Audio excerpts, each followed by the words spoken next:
Disseram-me que estamos todos no mesmo barco, que eu não ficasse preocupado com alguns estragos. Só até que analisando eu escuro esses fatos. E há 5 séculos disseram isso aos ancestrais escravizados. Desta Lagoas, que foi o berço da nacionalidade brasileira, de uma nacionalidade brasileira que ainda está por se constituir.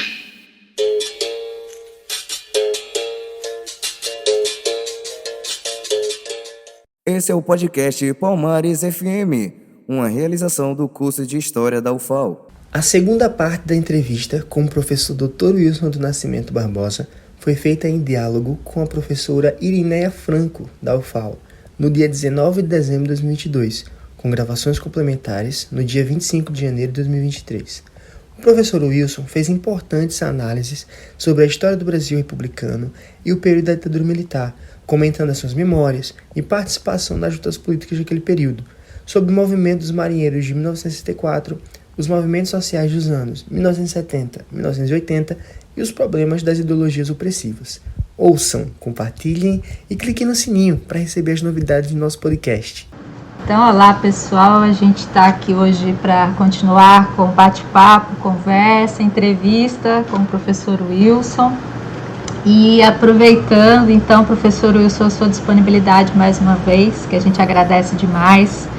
Eu vou começar colocando as questões dos nossos professores para não manipular e monopolizar a conversa e querer perguntar só aquilo que me interessa.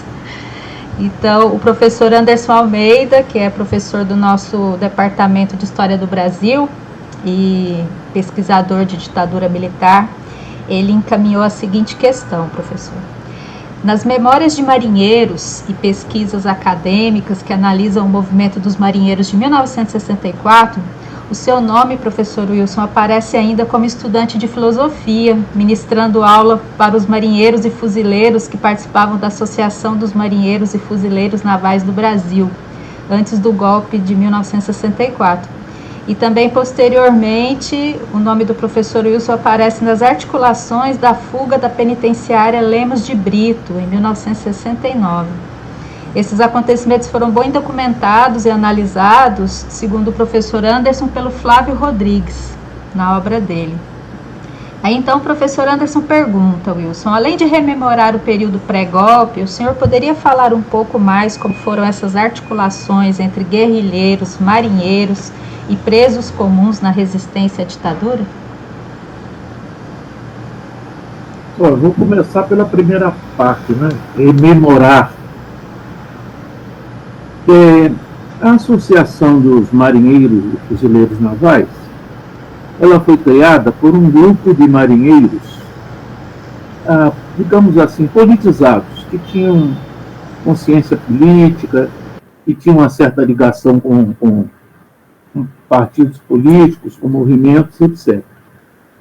Eles criaram o que seria um sindicato dos marinheiros, do caso da Marinha de Guerra. Numa sociedade civilizada, isso não teria nada demais, porque eles eram muito humilhados pelos oficiais. É um direito óbvio. Como é que pode existir uma categoria profissional que não pode reunir, discutir os seus problemas e encaminhar esses problemas? Porque eles encaminhavam até por via legal. Eles iam levar as reivindicações dele para o almirantado, para um comandante ou outro. Quer dizer, é de um carrancismo, um autoritarismo, que vem do tempo da escravidão mesmo. É aquele negócio do marinheiro que apanhava de chibata até 1910. Né? Eles liquidaram a rebelião do João Cândido, mas não perderam aquela mentalidade, continuavam do mesmo jeito. Eu não vejo nada demais em ter uma associação que é uma entidade civil registrada em cartório e que representa os marinheiros. E, além do mais, eles não reuniam escondido nem nada, eles reuniam e discutiam, debatiam. Eu, por exemplo, não era marinheiro, fui lá várias vezes assistir a assembleia dele, até convidado. E eles criaram um cursinho de, naquela época chamava artigo 99, o artigo 91, era o tópico da lei de educação que autorizava a pessoa a fazer um preparatório intensivo e prestava exame de certas matérias do chamado curso ginasial e no outro grupo do curso colegial. Quem já tinha feito o curso ginasial podia fazer o curso colegial. Então a pessoa ia lá e pagava as provas. Você não é obrigado a passar em tudo na primeira vez. Então, em geral, o cara bem sucedido, em 2 anos, ele fazia um curso que levava no tempo normal das crianças 4 anos. Então isso era uma coisa boa, porque a pessoa avançava no seu estudo básico e estimulava a pessoa que já tinha uma certa idade a recuperar um pouco daquele tempo que ele não podia ir à escola. Eles tinham essa associação, eles me convidaram, como convidaram outros colegas, para dar aula lá no cursinho deles. Evidentemente não era remunerado, não era nada. A gente ia lá 1 ou 2 vezes por semana, de noite, naquelas salas que eles alugavam, às vezes obtinham emprestada, e fazia aquela... Então, as pessoas iam lá, faziam aqueles exames de 6 meses. Eu dei lá História e Geografia. Tinha o Luiz Sérgio Dias, que era meu colega também, do curso de História, nós éramos da mesma série, ele também dava História. Tinha outros colegas que davam Matemática, outros davam Português, outros davam Geografia. E assim a gente ia revezando e dando aqueles cursinhos para eles. Nós demos 62, 63, 64 começou, mas não acabou. Aquele ano que não acabou, como disse aí na literatura. Então eu não vejo absolutamente nada daqueles meninos se reunirem lá, fazerem a sua conversa, criticarem os seus oficiais, que pelo menos é um desabafo que eles faziam. E depois levar aquela lista de reivindicações para os comandantes da Marinha, que demonstra até um ato de respeito. Eles iam lá levar, olha, nós precisamos disso aqui e tal, queremos isso, uma conversa normal. Qualquer empresa industrial, isso não teria nada demais. Seria no máximo um movimento sindical. Mas para aqueles gravatas de couro lá da Marinha, isso era insuportável. Quebra da disciplina. Quebra da disciplina é o indivíduo bater no oficial ou xingar a mãe do oficial. Não estão fazendo nada disso. Então essa é a parte assim, de rememoração. Não vejo maldade nenhuma naqueles acontecimentos políticos. A outra coisa, esses meninos, à medida que eles eram hostilizados pelo comando, perseguidos pelos oficiais subalternos, que não era o comando que os perseguia, tanto que o comando recebia lá os papéis, os pedidos que eles faziam, não atendia nada, mas ia levando. Mas, de vez em quando, mandava prender um ou outro, só por... Mas os oficiais subalternos, aqueles que estavam nos navios, etc., eles perseguiam realmente, quando eles descobriram que um daqueles meninos frequentava a associação, ele dava cadeia, aquela coisa que a gente sabe, tornava a vida do indivíduo difícil. O indivíduo pedia para sair para ir à aula de noite, não podia, é uma coisa... Então é evidente que a tendência desses garotos era se politizar.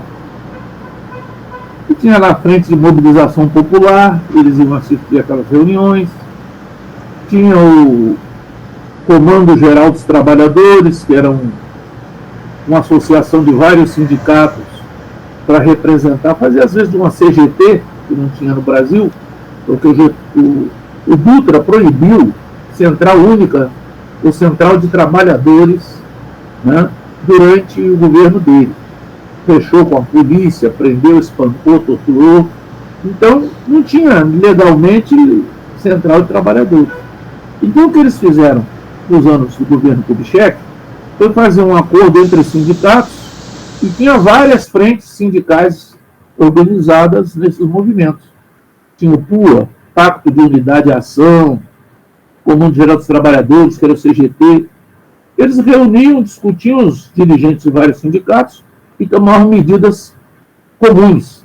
Por exemplo, uma greve, em vez de ser só uma greve de ferroviários ou só uma greve de portuários, era uma greve conjunta, para fazer mais pressão. Um apoiava o outro. E esse pessoal da Marujaba, eles iam lá assistir essas reuniões, esses debates. Os políticos dos diferentes partidos lá da chamada Frente Nacionalista falavam nesses debates, nessas reuniões. Eram reuniões em sindicatos, em prédios e associações com a Associação Brasileira de Imprensa, que não tem nada de subversivo, e não era de porta fechada. Se você chegasse lá e entrasse, você podia sentar e ouvir participar. Portanto, revela-se que não havia uma má intenção naquilo. Havia uma luta política, assim.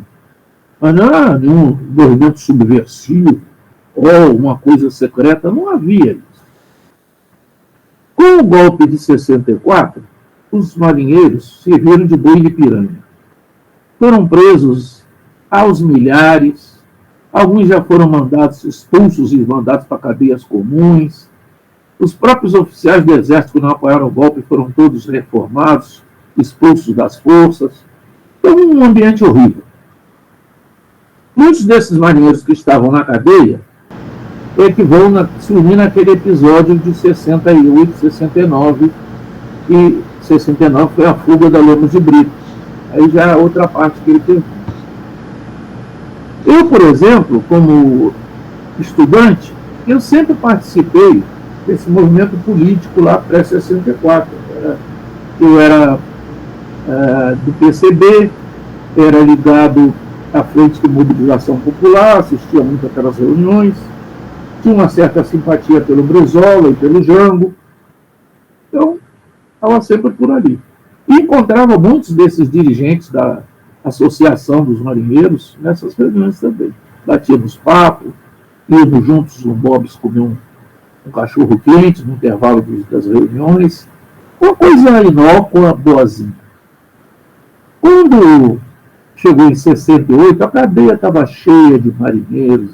Muitos foram condenados por 64, outros porque participaram daquele movimento de Caparaó, uns que tinham ido para o exílio, voltaram e tentaram montar uma guerrilha lá na fronteira do Espírito Santo. Né? Então, estavam lá apodrecendo na cadeia e eles resolveram fugir, montar um movimento para fugir. E aí, eu me dava muito com esses marinheiros, eles me convidaram para participar desse projeto de fuga deles, e eu aceitei. Até quando eu cheguei preso na Marinha, o comandante Gil Peregrini, que me interrogou, disse: mas como é que você, que é uma pessoa com curso universitário, vai se juntar com um marinheiro para organizar uma fuga? Você não tem juízo? Você é maluco?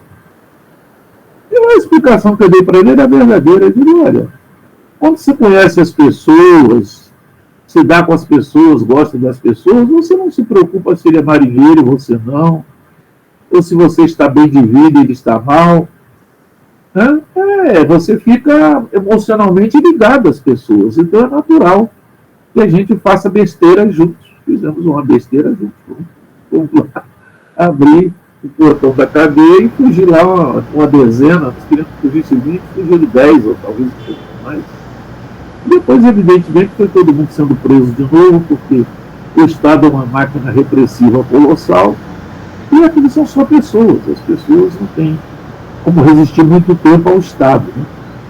Mas o jovem tem essa vantagem de partir para cima de forças as quais não deveriam ser enfrentadas. Isso é uma das belezas da juventude.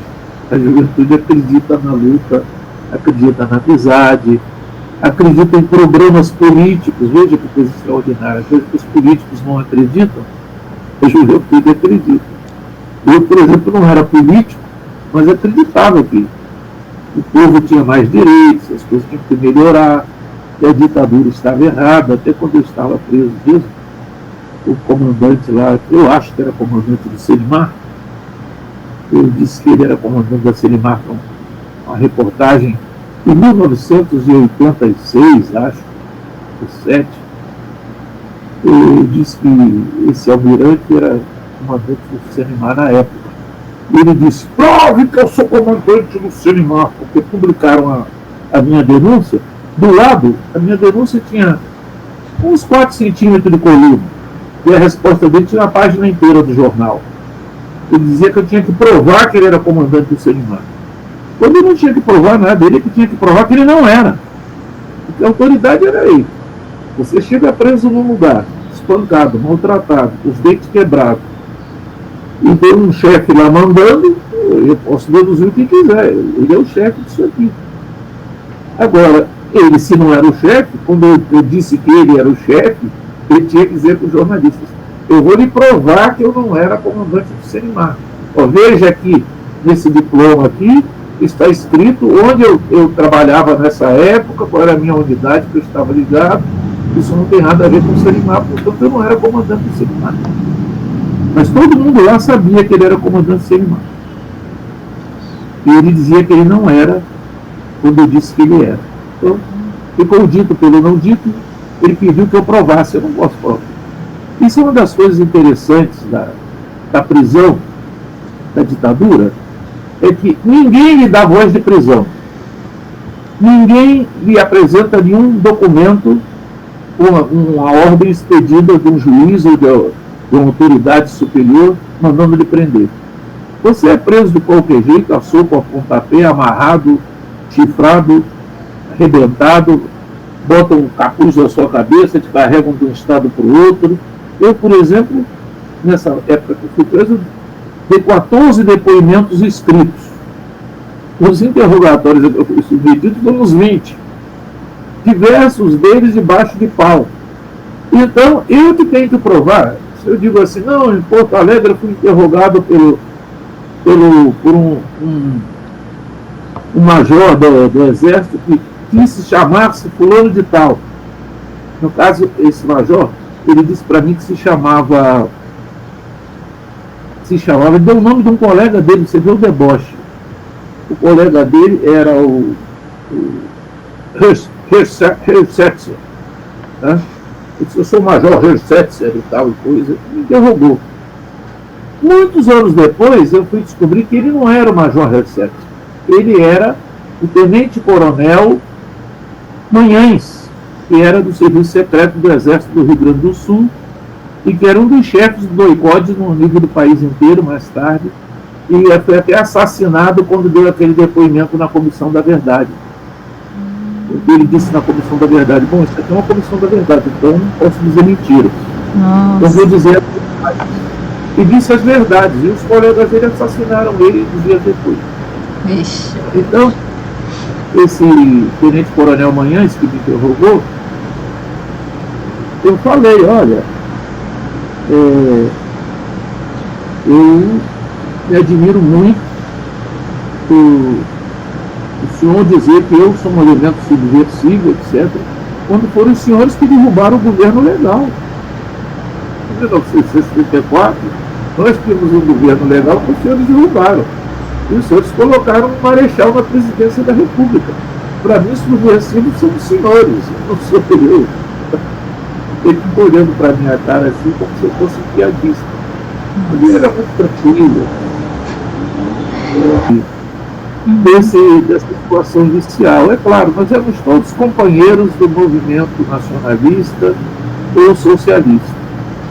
E muitos dos marinheiros eram só admiradores daqueles políticos como Brizola, Janto.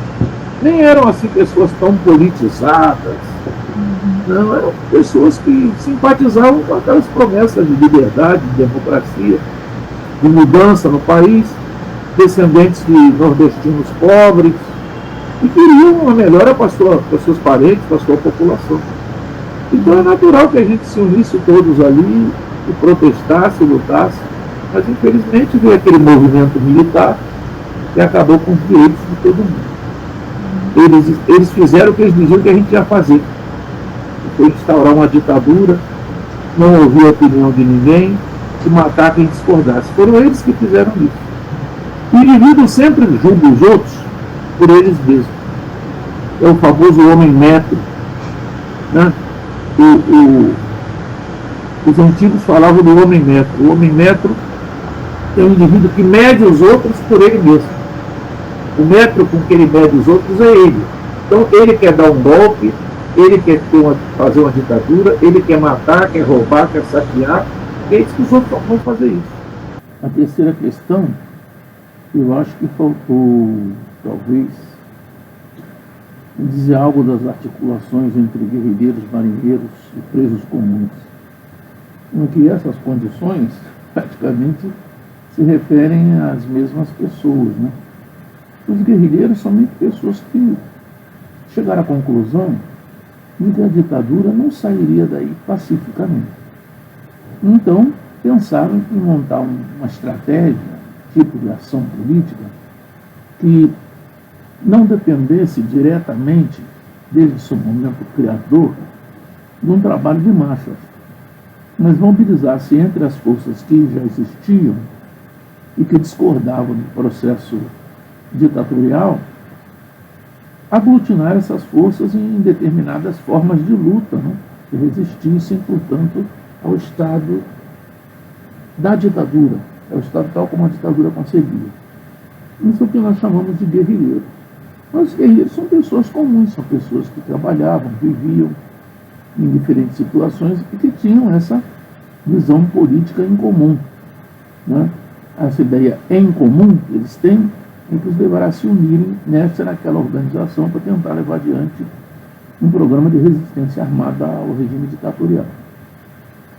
E os marinheiros, que foram muito assolados pelo momento da formação da ditadura, a ditadura deu o golpe praticamente usando os marinheiros como pretexto, dizendo que eles não tinham disciplina militar e que, portanto, tinham que ser punidos. E com isso se levou a oficialidade das três armas a se levantar contra o governo constituído. Esses marinheiros eram pessoas que muitos deles se tornaram guerrilheiros, né? Porque foram oprimidos, foram ignorados nas suas reivindicações e tiveram os seus direitos retirados, né, da cadeia, para o exílio e tal, e eles vão se reorganizar. Quanto ao fato de terem presos comuns que foram, digamos, politizados, muitos na cadeia já estavam politizados. Quer dizer, entraram na cadeia como pessoas comuns, cometeram erros, e lá eles, lendo livros e discutindo com outros presos, eles descobriram que eles eram vítimas de uma maneira de ver a sociedade. E a sociedade tinha um mecanismo, uma máquina de empurrá-los para o campo, de não reconhecer neles nem pessoas nem direitos, e isso os levou à prática de erros, né? E os levou à cadeia como criminosos comuns.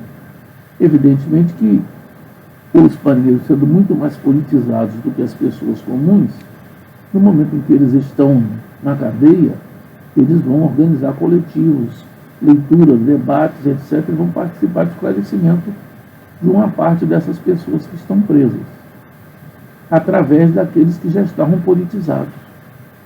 Então eu diria que isso explica as articulações entre guerrilheiros, marinheiros e pessoas comuns.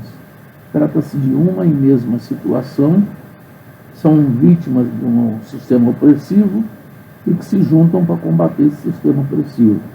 Sim, Will, só puxando aí, porque eu vou aproveitando as perguntas dos colegas para puxar para alguns outros interesses. Na verdade, essa questão ainda na ditadura, né? A gente está trabalhando agora, conseguimos um financiamento da FAPEAL aqui, para fazer um projeto sobre Igreja Católica e ditadura aqui nas Alagoas. Porque essa documentação produzida pelo SNI, que está disponível lá no Arquivo Nacional, a gente não tinha conhecimento dela, pelo menos para Alagoas, né? Não sabia, depois ficamos sabendo e a gente começou a mexer lá.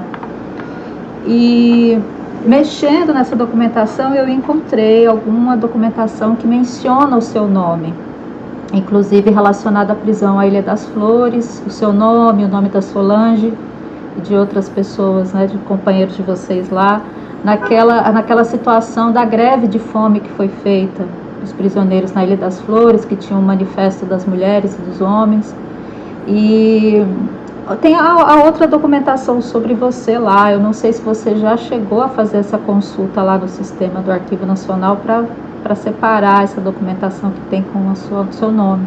Inclusive tem uma foto sua de jovem, da sua ficha do DOPS.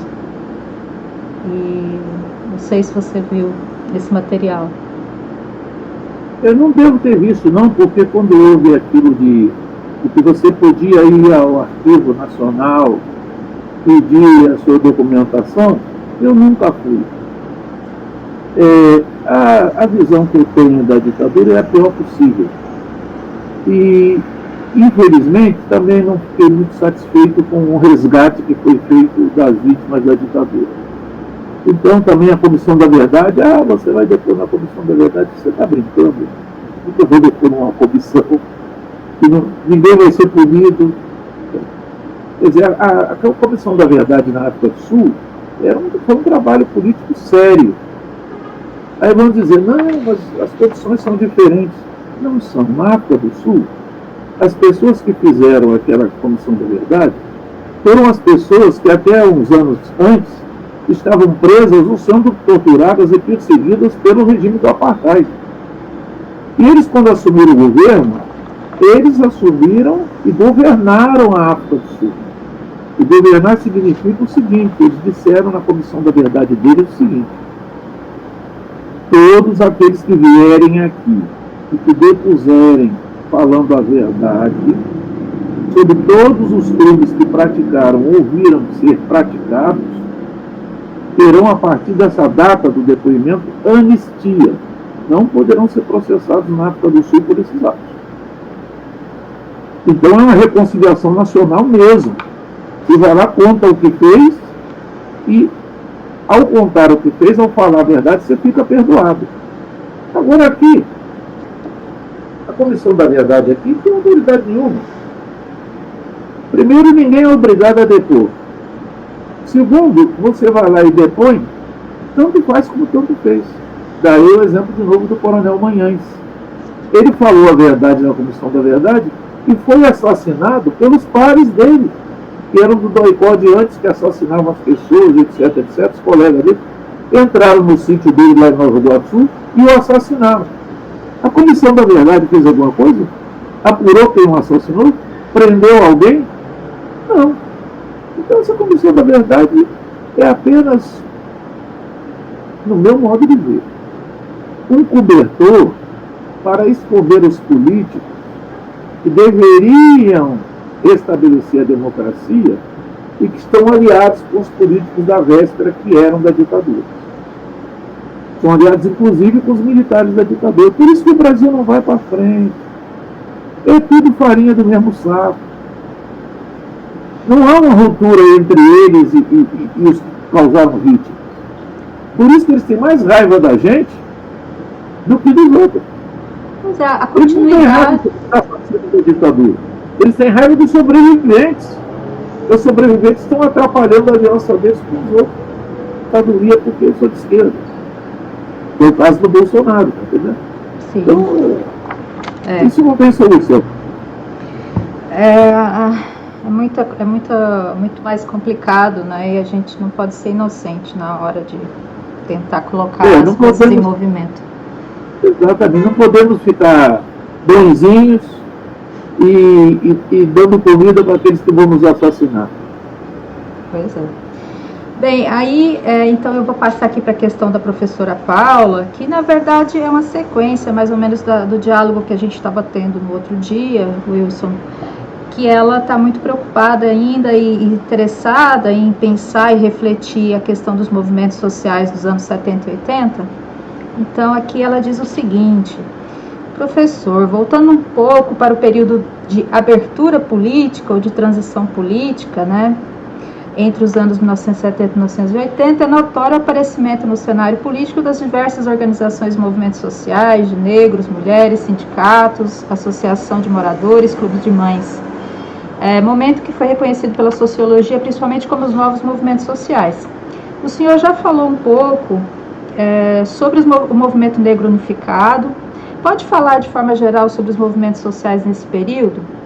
E aí uma pergunta mais específica que ela faz é a relação do MNU com o feminismo.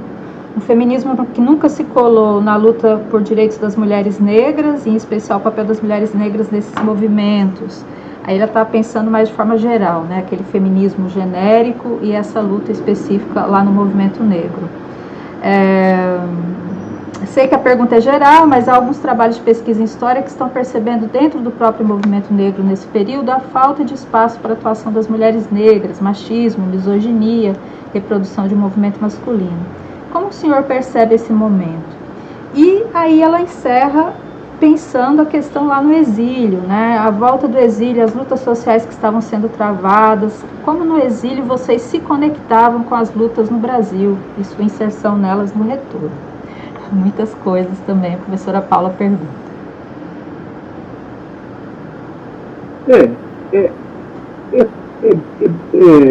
É até difícil responder, porque são muitas coisas.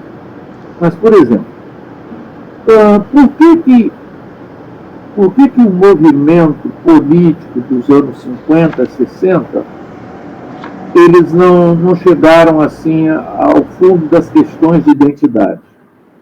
Eu diria porque havia muitos poucos quadros políticos de esquerda no Brasil. A esquerda no Brasil, digamos, depois de 45, eram muito pouca gente. E algumas dessas lideranças eram pessoas que, pessoalmente, isoladamente, tinham prestígio na massa popular por atos políticos que eles tinham tomado, talvez até no tempo que eles não eram de esquerda. Se a gente vê assim, por exemplo, nos anos 30 no Brasil, o Partido Nazista, dizem que tinha 10 mil membros. E o Partido Integralista tinha, dizem, mais de 300 mil membros. Praticamente, em cada 4 intelectuais que havia no Brasil nos anos 30, 2 eram integralistas. Se você olha nos anos 50, grande parte dos militantes de esquerda tinham sido integralistas. Quer dizer, eles evoluíram politicamente daquela posição pró-fascista para uma posição de defesa da democracia, de defesa dos direitos nacionais, digamos, uma posição nacionalista de esquerda, descobriram, digamos, a existência do imperialismo, etc. Mas são uma minoria. Então eu vejo assim, que darei um exemplo, Getúlio Vargas mesmo, que foi um ditador de direita nos anos 30, e que no governo dele de 50 a 54, ele voltou como uma pessoa nacionalista mais à esquerda. Né? Então ele tinha apoio de massa da vida anterior dele, não era porque a massa tivesse se tornado de esquerda. Ele chegou à conclusão que, olha, aquelas posições não resolvem os problemas do Brasil. Então ele caminhou mais para a esquerda. E chegou a ser, de tal maneira, perseguido que teve que se suicidar para poder ter uma vitória política. Então eu vejo assim que o governo Kubitschek, o governo Jango, por exemplo, o governo Kubitschek é substituído pelo presidente Jânio Quadros, que foi um candidato da direita que ganhou a eleição em 1960. Quer dizer, se ele ganhou a eleição em 1960 sendo de direita, isso prova que a maioria do corpo eleitoral brasileiro, do eleitor, era de direita, não era de esquerda. Os movimentos sociais no período da Nova República. Eles antecedem, obviamente, a Nova República, porque os movimentos políticos e sociais de luta foram desbaratados pela máquina da ditadura. Quando é dado o golpe, pessoas são presas, outros são assassinados. Só no dia do golpe, morreram no Brasil mais de 100 pessoas, né, assassinadas pelos golpistas. Obviamente, essas estatísticas eles esconderam. E o sistema continuou praticando atos violentos contra aqueles que discordavam ou que eles consideravam como inimigos até o fim da ditadura. Muitas pessoas que não tiveram nesse primeiro momento um contato com a repressão acham que a ditadura só foi reprimir depois do AI-5. Mas aquelas pessoas, por exemplo, do Rio de Janeiro, do Rio Grande do Sul, da Bahia, que viveram o golpe de 64, nesses estados houve uma repressão violenta. E já tinha morte de ex-militares, morte de estudantes, pessoas eram tiroteadas no meio da rua. Então, essas pessoas já viviam a repressão aberta da ditadura. Evidentemente que há um movimento subterrâneo que essas pessoas passam a fazer, e os movimentos sociais vão ressurgir daí, né? A partir das derrotas eleitorais parciais ou mais duras que a ditadura sofre. A partir de 78, esses movimentos tomam força e ganham a rua, inclusive, talvez até um pouco impulsionados pela crença dos elementos ditatoriais que eles tinham destruído todo o movimento progressista de esquerda, etc., no Brasil. Então, esses quadros novos, essas pessoas que eles não tinham a ficha, digamos, não estavam fichados politicamente, é que vão retomar a luta política e criam esses movimentos sociais com base em reivindicações da grande maioria no período final da ditadura e naquele que se constitui a nova república. Eu diria que de 80 para 90, nós temos uma transição da ditadura para um regime democrático burguês. Porque a ditadura, o fim do governo Figueiredo, ele leva uma atenuação das repressões, mas elas ainda continuam. E elas só vão desaparecer mesmo depois de proclamada a Constituição de 88, que vai criar uma nova legalidade, mas ainda assim o nível da repressão, aquilo que é considerado fato comum, como, por exemplo, a ocupação de um terreno, a criação de uma favela, a reivindicação de melhorias salariais, todos esses fatos comuns continuaram sendo reprimidos. Só não, mas reprimidos naquele nível de matança de boicote, né, que matava as pessoas, enterrava cemitérios clandestinos, levava os cadáveres para jogar no mar, jogava as pessoas nos rios. E isso já, digamos, recuou, né? Essa tendência a um massacre da população que protesta. E esses movimentos sociais da começo da chamada Nova República, lá de 85 para frente, são movimentos que são retomadas de movimentos que existiram nos anos 60 e 70. E eles serão feitos com novas lideranças e serão reivindicativos no nível local, né, nos municípios, nos distritos. Eles vão atingir as câmaras de vereadores, as assembleias estaduais. Eles ainda não vão ser um movimento apontado para o governo central. E eles só vão tomar essa forma mais ou menos a partir da liberdade, a base de liberdade política criada pela Constituição de 88. Então nós poderíamos dizer que os movimentos sociais, particularmente ocupação de terrenos, luta do sem-teto, né? Luta para a manutenção da liberdade das pessoas de se organizarem em movimentos de diferentes tipos na sociedade. E essas qualificações, né, o ressurgimento do movimento feminista, etc., elas se tornam possíveis nas condições do governo Sarney, que é 1885-1890, e depois, com base na Constituição de 88, ele se mantém nos anos 90. Embora haja repressão, a repressão já não é uma repressão focada no extermínio físico, exceto talvez na área rural, onde continua se matando as pessoas da mesma forma que foi na ditadura e que, digamos, de uma certa medida, vem até hoje. Se a gente for examinar com cuidado, eu tenho a impressão que nos anos 90 foi assassinada uma pessoa por dia por causa de lutas na área rural, né? Entre fazendeiros, capangas, roceiros e grileiros, né?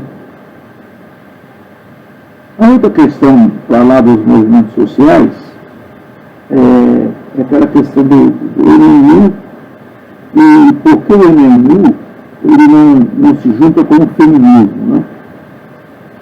O que existia aí, machismo, misoginia, é claro que isso tudo existe. A primeira razão é que o machismo é uma ideologia que vem de longe. Nós podemos dizer que ela percorre toda a sociedade dita ocidental. Lá no tempo dos romanos já havia machismo, e hoje em dia há machismo. Agora, essa ideologia social, o machismo, ela, para vigorar, ela ela se vale de encartes em velhas maneiras de abordar o mundo. Eu acho que o principal instrumento difusor do machismo e da misoginia, eu acho que é a Bíblia judaica. Se você abrir a Bíblia judaica, ele é um livro, né, pode dizer que é um romance escrito a várias mãos, em vários capítulos, é um romance sem fim. E esse romance sem fim, ele consolida as ideologias perdidas no tempo, que vem desde o passado mais remoto, lá do ambiente ideológico da Bíblia, a partir do século VI ou VII a.C., e vem até mais ou menos ao século II depois de Cristo, entre o Velho e o Novo Testamento.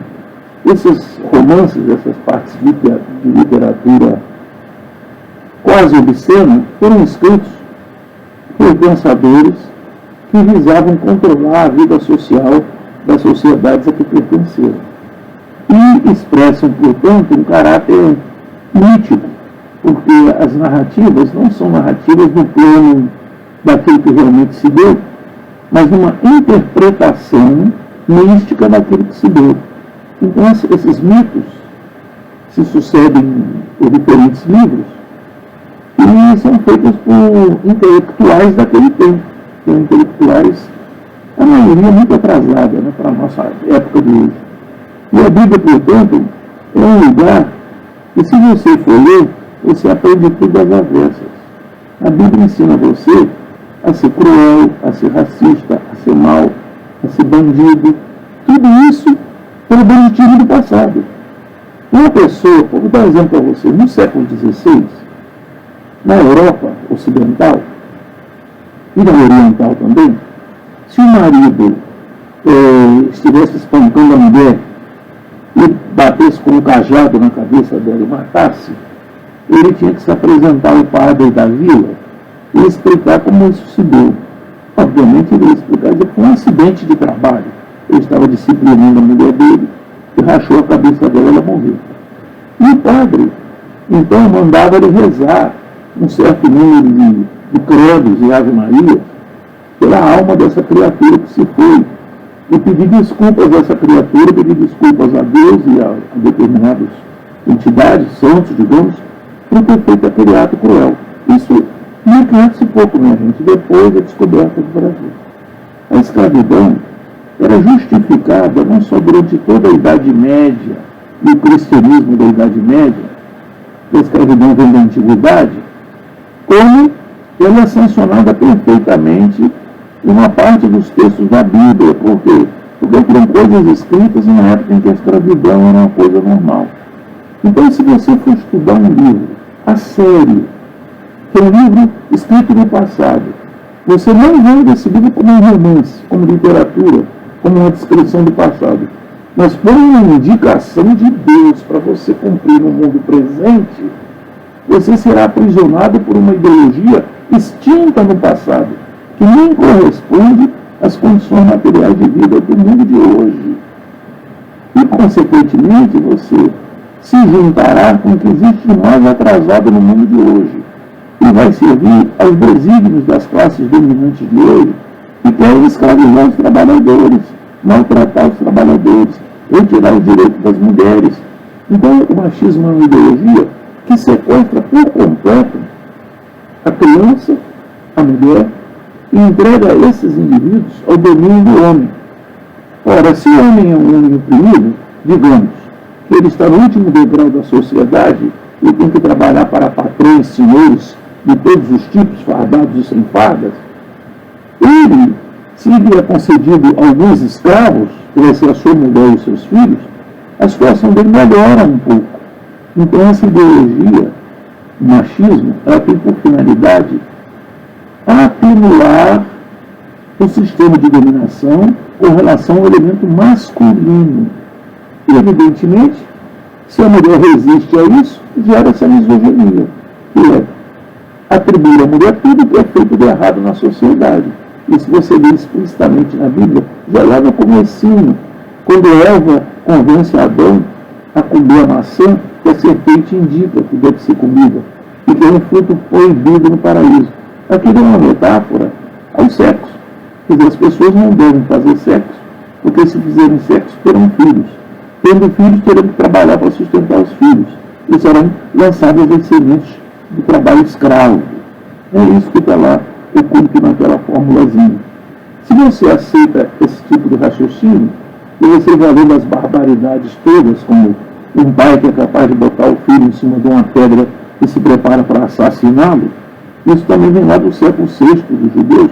Os judeus naquele tempo não só comiam carne humana, essa é a verdade, como assassinavam os próprios filhos para sanar problemas ambientais, secas, e tempestades, e ataques de povos inimigos, etc. Então essa bobageira toda, se ela não é explicada historicamente, ela é assimilada como uma ideologia social.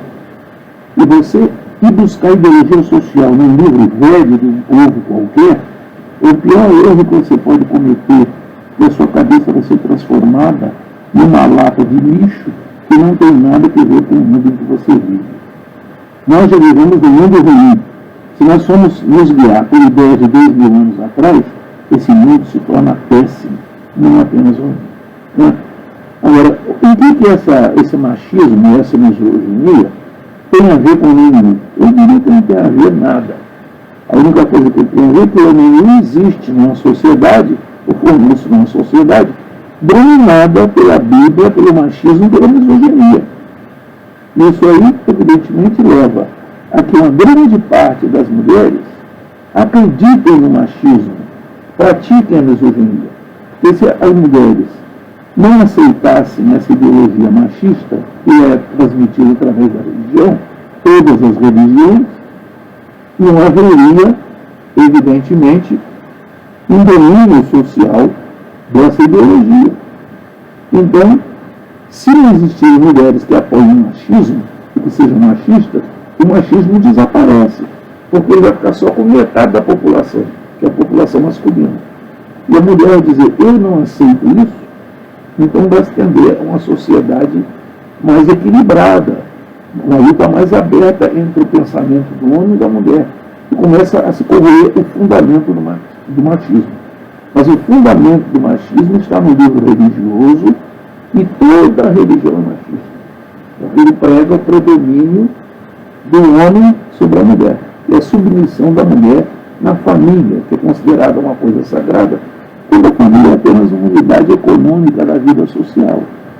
A família nada mais é do que um ajuntamento para reproduzir a força de trabalho que vai ser explorada pelos que têm o dinheiro, que têm o poder e que criam os postos de trabalho.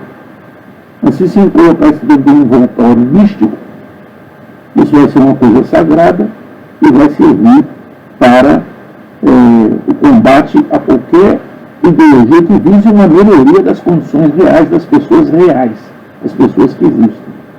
Então o feminismo não pôde ganhar as mulheres em 1950 pela mesma razão que não ganhou as mulheres em 1900, pela mesma razão que não ganhou as mulheres em 1850.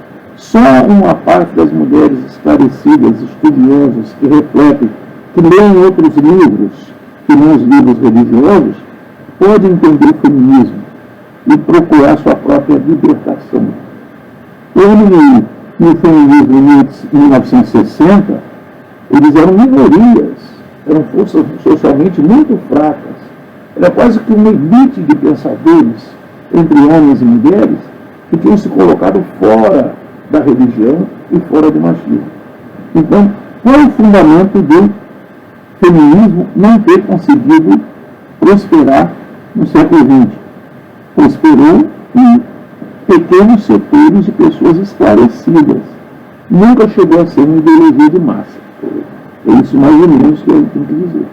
E a Menier, evidentemente, não é culpado de nada disso, porque a Menier era uma luta feita por pessoas que lutam, evidentemente, no limite do seu esclarecimento. Eles estão numa sociedade machista, numa sociedade racista, numa sociedade ruim. Eles entendem certas coisas e não entendem certas outras. A luta deles pela liberdade se faz dentro do limite que eles conseguem entender. Isso é verdade para o menino, é verdade para o movimento feminista, é verdade também para as pessoas de igreja que têm boa fé, boa vontade. Elas lutam dentro do limite que elas podem entender. Elas não sabem que elas estão sendo estruturadas com base em velhas ideologias desenraizadas das necessidades reais do crescimento material do mundo. Tem uma sexta questão que foi colocada, que diz lá, exílio, lutas sociais, qual a relação que existe nisso.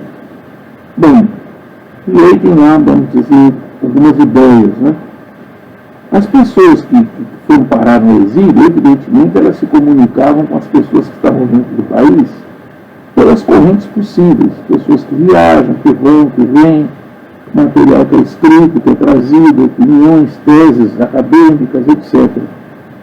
Não existe, na nossa época, ou existiu em 1920, ou 1900, ou existiu em 1950, um movimento internacional de esclarecimento com um programa claro, com uma estratégia definida e que forme pessoas e que mande essas pessoas para outros países mais atrasados, a fim de que essas pessoas façam as suas pregações políticas lá.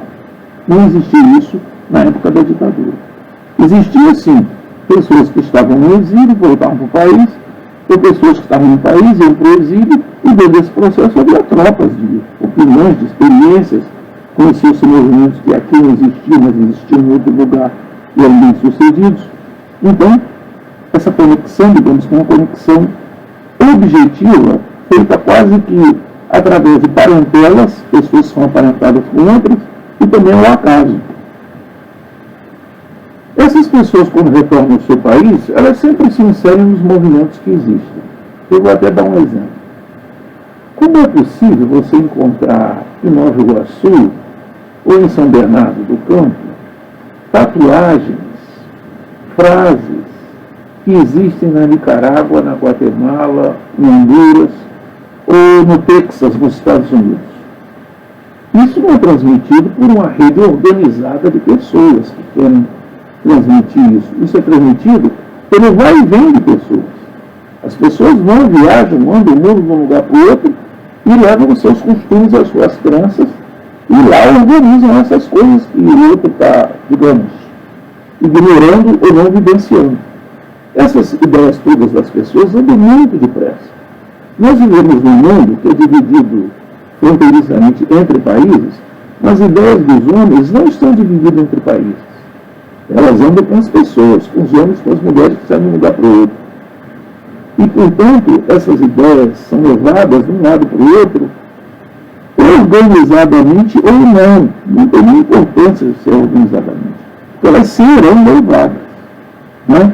Assim como os índios brasileiros, antes da chegada do português aqui, conheciam os incas, tinham relações com eles, por exemplo, um G do Espírito Santo ou de Mato Grosso, de Minas Gerais, ele conhecia o G da Bolívia, falavam até a mesma língua, alguns grupos falavam a mesma língua, e, consequentemente, sabiam da civilização andina, ou das civilizações mais antigas do Andes.